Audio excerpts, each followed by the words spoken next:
Bregu? Nga viti 2017 deri në vitin 2022 Elbasani ishte epiqendra e krimeve në këtë vend. Që do të thotë aty mund të kenë ndodhur më shumë se 30 vrasje.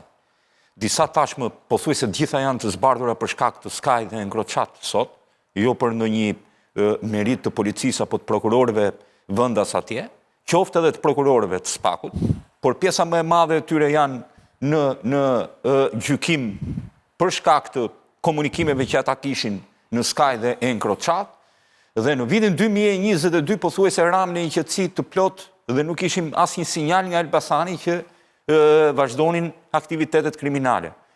Këtë nuk mund t'i bëj një analizë të plot se kush ndikoi më shumë, ndikoi Spaku, ndikoi dalja e përgjimeve të skajt, largimi i tyre një pjesë të madhe drejt Dubait, mos përplasja më e tjera me radhë, por fakt është që nga 2022 ne nuk kemi më një raport ose një histori krimi në Elbasan.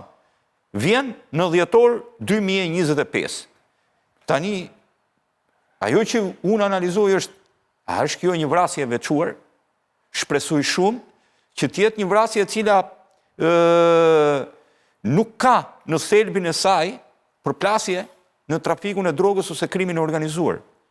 Mund tjetë një vrasje për arsye të tjera, sepse edhe nga mënyra se si e shoh janë bërë shumë gabime nga autori. Ai mund tjetë, se me pistolet është vrasja më e vështirë. Ata që vrasja më e vështirë në këtë. Po nga afër nuk është, apo ja?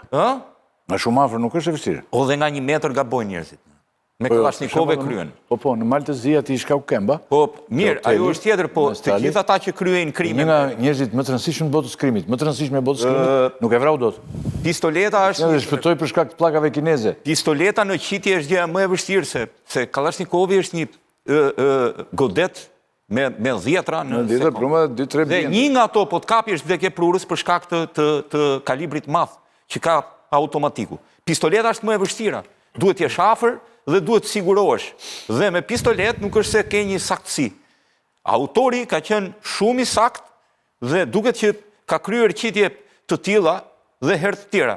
Por ata që janë siguruar për t'i gjetur atij materialet për të kryer këtë vrasje, pra automjetin, largimin, mënyrën, kanë qenë në gabim, sot janë ndaluar nga policia. Unë mendoj që kjo të paktën është një nga ato vrasje që mund të zbardhet për shumë arsye, por mos harrojmë dhe faktin që në 5 vrasjet e fundit që janë kryer nga krimi organizuar në Shqipëri, janë gjetur kush e ka patur makinën, janë gjetur kush i ka patur targat, janë gjetur ndihmësit e këtyre vrasjeve, kyçin gojën, bëjnë atë burgun për sigurimin e kushteve për të kryer vrasje, i cili nuk shkon më shumë se 3 vjet, dhe dalin nga kështu ka ndodhur në vrasjen që ndodhi që e kreu një shtetas i huaj në Vlorë, kështu ka ndodhur në Durrës që u krye një krim dhe njeriu që e ndihmoi erdhi nga Egjipti, mos gaboj, kështu ka ndodhur në vrasjen po në Vlorë tjetër të një shtetasi që u gjet me njëherë kush ja kishte siguruar makinën dhe targat, mirë po, deri këtu mbetet, çdo njeri pastaj kyç gojen dhe nuk tregon. Pra, ajo unë s'do doja ta quaja si një kod heshtjeje, sepse nuk është se besoj shumë që në krimin organizuar në Shqipëri ka kod besnikërie, sepse i kam. Mafja ka në qoftë se është. Po nuk kemi mafja ne. Dakor. Mafja nuk ka, ne i pam... Po vazhdoj ka gjatë e diskutushme është kjo.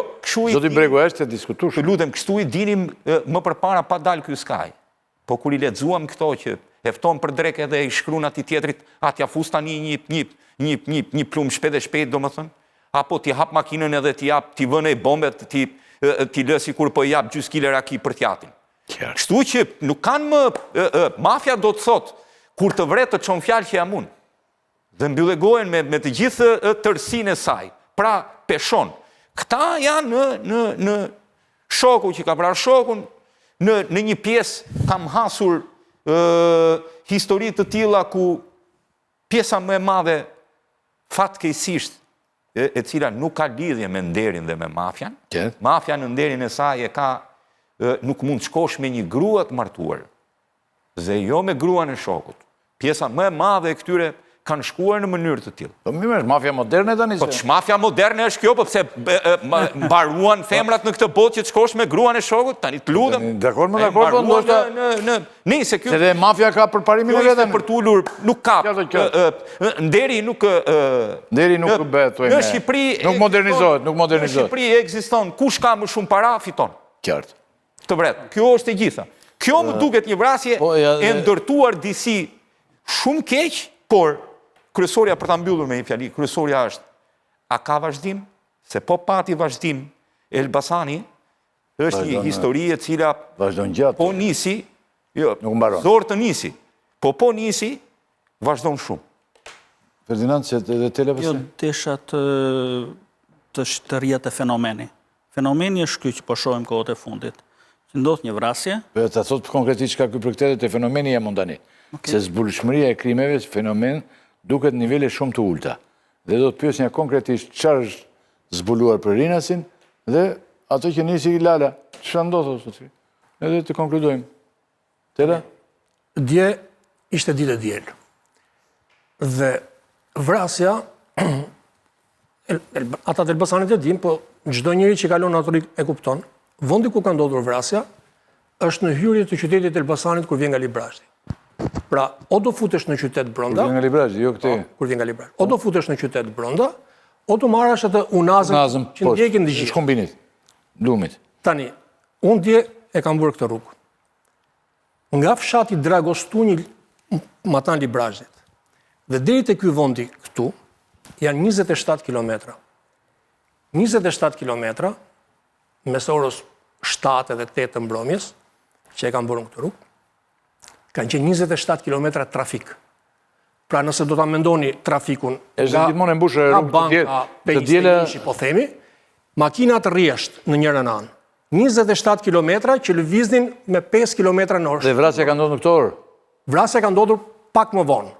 Por ky trafik ka vazhduar shumë, sepse gjithë makinat që kishin qenë në Korçë, në Greqi, po kthehen. Janë bllokuar ata? Tani, në Shkuari. Po të them një gjë. Trafiku nga Librazhdi. Jo, të shpjegoj. Trafiku ka qenë nga Librazhdi për në Elbasan. Këtej trafiku. Po pra, këtej është trafiku. Njëra anë është zonë. Trafiku ka qenë vinë nga Korça, Po pra, po. Të ta shpjegoj. Nga tjetër është i lirë që ka ikur këtu. Të ta shpjegoj. Ka ikur nga tjetër. Ka ikur në drejtim të... Po ka ikur në drejtim të Librazhdit ka ikur. Por po të them. Por po të them, nga ai moment e deri në hyrjet e Elbasanit, unë nuk kam parë një polic rrugor që të rregulloj trafikun. Ngjarje kishte ndodhur. Jo, ngjarje nuk para se të ndodhte ngjarje, po them çfarë po ndodhte në atë moment. Pra në 27 kilometra trafik, ti nuk sheh një polic rrugor, një makinë policie rrugore që thjesht të mirëmbaj trafikun, sepse njerëzit fillojnë bëjnë parakalime, bllokojnë rrugën.